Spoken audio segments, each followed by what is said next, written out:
Hello students, how are you all? I hope you all are doing good at your homes. Students, today we are going to discuss chapter number 1, 2 and 3 of your vocabulary part. So, chapter number 1 is sound. As you all know, you have already done sound part in your previous classes. Sound chapter. Sound, what do you understand by sound? Sound means जो हमें आवाज़ें सुनाई देती है, ठीक है, ध्वनि जो हमें आवाज़ सुनाई देती है वो साउंड कहलाती है। तो ये चैप्टर आप तभी अच्छे से कर पाएंगे जब आपको प्रोनाउंसिएशन अच्छे से आएगा, ठीक है। अगर आपको वर्ड्स पढ़ने नहीं आएंगे तो आप इसमें आंसर्स गलत कर सकते हैं। जैसे फॉर एग्जांपल देखो, इसमें आपको कैसे क्वेश्चंस दिए जाएंगे, फूल, टूल, कूल एंड लुक। अब अगर आपको प्रोनाउंसिएशन सही नहीं आया तो आप इसको भी लूक पढ़ सकते हो, ठीक है, फूल, टूल, कूल एंड लूक, ठीक है। अगर आपने ऐसा पढ़ा तो आपका आंसर गलत हो जाएगा, आप कंफ्यूज हो जाओगे कि मुझे इसमें आंसर क्या लिखना है। तो साउंड में बेसिकली हमें क्या आंसर लिखना होगा, जो ऑड वन है, जिसका साउंड सबसे अलग जा रहा है, ठीक है। जैसे फूल, टूल, कूल एंड लुक, तो इन सब में बड़े ऊ की मात्रा आ रही है, ठीक है, एंड लुक में छोटे ऊ की, तो हमारा आंसर क्या होगा, लुक होगा, ठीक है। जैसे एक्सरसाइज 1 लेते हैं हम अभी। हाइट, आपका पेज नंबर 106 निकालो, इंग्लिश ग्रामर की बुक। आपकी बुक्स चेंज हुई है इस बार, अगर किसी के पास अवेलेबल नहीं होती है तो पुरानी बुक अवेलेबल है तो उसमें भी ये चैप्टर दे रखा है, ओके, तो उसमें से भी आप थोड़ा कर सकते हो। Height, quite, size and habit. तो आई का साउंड क्या आएगा, हाइट में आई आ रहा है, क्वाइट में भी आई आ रहा है, देन साइज में भी आई आ रहा है एंड हैबिट में ई आ रहा है, ठीक है। तो हमको ऑड वन निकालना है, इसके लिए प्रोनाउंसिएशन आना बहुत ज़रूरी है हमें, ठीक है ना। तो इसमें ऑड वन क्या है, हैबिट। तो जितनी ज़्यादा आप प्रैक्टिस करोगे उतना ज़्यादा आपको आएगा समझ में। तो इस चैप्टर में आपके 3 एक्सरसाइजेज दे रखी है, ये आपका होमवर्क है, आपको 3 एक्सरसाइज बुक में ही फिल करनी है, ठीक है। आंसर्स अपने आप निकालने हैं, कन्फ्यूजन हो कोई बात नहीं, मैं क्लियर करूँगी आपका डाउट, पर पहले आप इनको सेल्फ सॉल्व करके रखेंगे, ओके। 1-2 एग्जाम्पल और देती हूँ मैं आपको।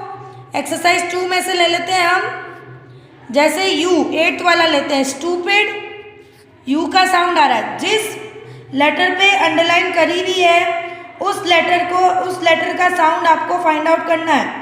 Stupid you, student you, stuff a, Bush you. Sound क्या किसका है, ऑड वन साउंड किसका है, स्टफ का, क्योंकि स्टफ का साउंड अ आ रहा है, ठीक है, तो स्टफ हमारा आंसर हो जाएगा। All right, then exercise 3rd में से भी एक ले लेते हैं। जैसे हम लेते हैं ओ का साउंड ले, चलो 10th नंबर वाला देखो, ओ पे अंडरलाइन हुई है, टन अ का साउंड, सन अ का साउंड, रन अ का साउंड, नॉट ओ का साउंड कौन सा है, अगेन ऑड वन कौन सा है, नॉट। ऑल राइट, समझ में आया आपको किस तरह से करना है, ठीक है। ये होमवर्क आपको करके रखना है सबको। नाउ चैप्टर नंबर 2 है एंटोनियम्स। एंटोनियम्स आप लोग 1st-2nd क्लास से पढ़ते आ रहे हो, ऐसे words that have opposite meanings, ठीक है, ऐसे words that have opposite meaning. जैसे ओल्ड का ऑपोजिट न्यू होता है, बिग का ऑपोजिट स्मॉल होता है, ठीक है, रॉन्ग का ऑपोजिट राइट होता है, बायर का ऑपोजिट सेलर होता है। तो ये आपके एग्जाम्पल्स हैं जो आपको लर्न करने हैं। ये देखो पेज नंबर 110 पे सारे एग्जाम्पल दे रखे हैं। काइंड का ऑपोजिट अनकाइंड, हैप्पी का सैड, ठीक है ना, लीगल का इलीगल, एंड पेज नंबर 111 पे आप मार्क कर लो लर्न। ये सारे आपको इजी का, डिफिकल्ट, ईदर का, नीदर, ये आपका होमवर्क है, आपको ये सारे लर्न करने हैं। ओके, पेज नंबर 111, 112, 113 पे आप लर्न लिख लो। तीनों पेज पे जितने भी ऑपोजिट्स दे रखे हैं, हेल्प का ऑब्स्ट्रक्ट, ठीक है ना, देन सोल्ड का बाय, पता है ना आपको, इजी होते हैं ना ये। टॉल, टॉल मतलब लंबा, शॉर्ट मतलब छोटा, बिल्कुल ऑपोजिट्स होंगे। लेट, लेट मतलब लेट हो जाना, अर्ली मतलब जल्दी, ठीक है ना। हर्ट, किसी को हर्ट करना, दुख पहुंचाना। हील, हील मतलब किसी को अगर लग गई है तो उसको, उसके बैंडेड करना, उसको हील करना, उसको प्यार से ट्रीट करना, ठीक है। तो ऑपोजिट वर्ड्स को कहेंगे एंटोनियम्स। ऑलराइट, देन आपके चैप्टर में एक्सरसाइज दे रखी है, एक्सरसाइज 1, 2, 3, 4 एक्सरसाइजेस। ये चारों एक्सरसाइज आपका होमवर्क है, ये आपको सॉल्व करना है, ठीक है। एक्सरसाइज 1, 2, 3, 4 ये आपका होमवर्क है। आई थिंक इसमें मुझे और एक्सप्लेन करने की ज़रूरत नहीं पड़ेगी।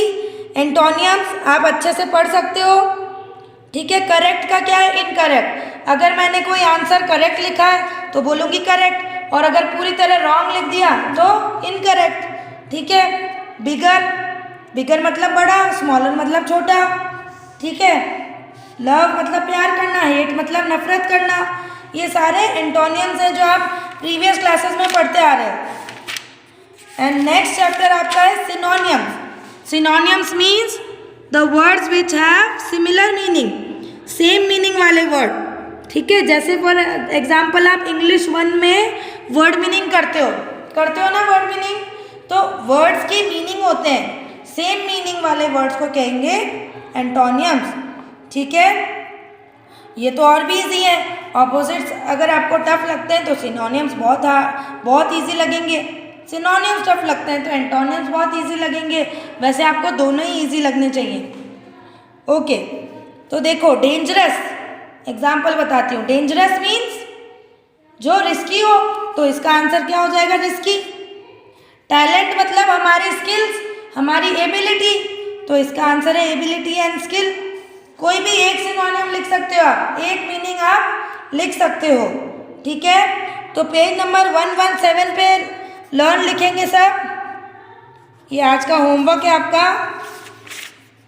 पेज नंबर 118 पे भी लर्न लिखेंगे, एंड 119 पे ओनली लेसन 7 का दे रखा है लर्न। ये आपके इंग्लिश 1 के जो भी चैप्टर्स हैं उनके बीच में से सिनोनियम्स फाइंड आउट करके इंग्लिश 2 में दे रखे हैं, तो उससे आपको कोई मतलब नहीं है। आप इनको सिर्फ ऐसे लर्न करेंगे जैसे ये आपके वर्ड दे रखे हैं आपको, जैसे पाथ, पाथ का वे, ठीक है। बली, बली मीन्स टेरराइज, ऑलराइट। तो आपको ये नॉर्मल वर्ड्स को समझ के इनके सिनोनियम्स को लर्न करना है, ये आपका होमवर्क है।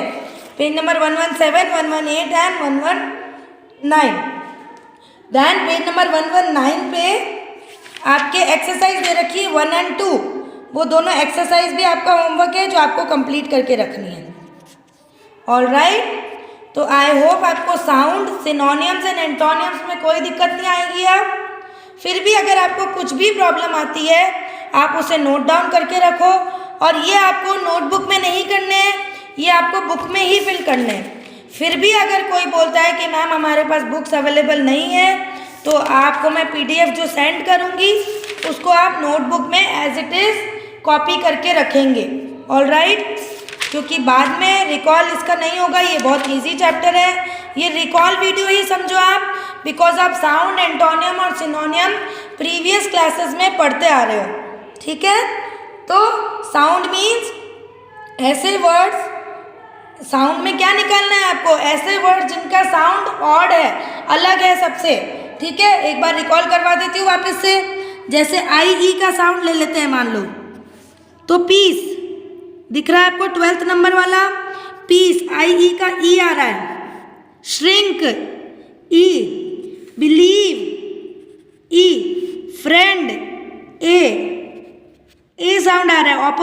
ऑड कौन सा हुआ? फ्रेंड। ठीक है, तो ऐसे आपको बोल के देखने पड़ेंगे हर एक वर्ड को और फिर आप ऑड वन आउट निकाल सकते हो। बहुत इजी है, आप फटाफट 10 मिनट्स के अंदर ये चैप्टर सॉल्व कर सकते हो अगर आपको समझ में आ गया। देन आपको ये लर्न करने हैं सिनोनिम्स एंड एंटोनिम्स। ठीक है, अगर किसी का भी मीनिंग आपको समझ में नहीं आता है, वैसे तो आप बड़े बच्चे हो बेटा, आप लोग डिक्शनरी भी यूज़ कर सकते हो, नेट भी यूज़ कर सकते हो, फिर भी आपको समझ में नहीं आता है तो कोई बात नहीं, टेंशन लेना नहीं है, आप उसे मार्क करके रखो। स्कूल जब रीओपन होंगे या ऑनलाइन क्लासेस जब लगेगी तो मैं आपको उसको अच्छे से एक्सप्लेन करूँगी। ठीक है, तब तक आप सिनोनिम एंटोनियम्स लर्न करके रखेंगे एंड उनकी एक्सरसाइज भी सॉल्व करेंगे। All right, good bye, good luck, thank you.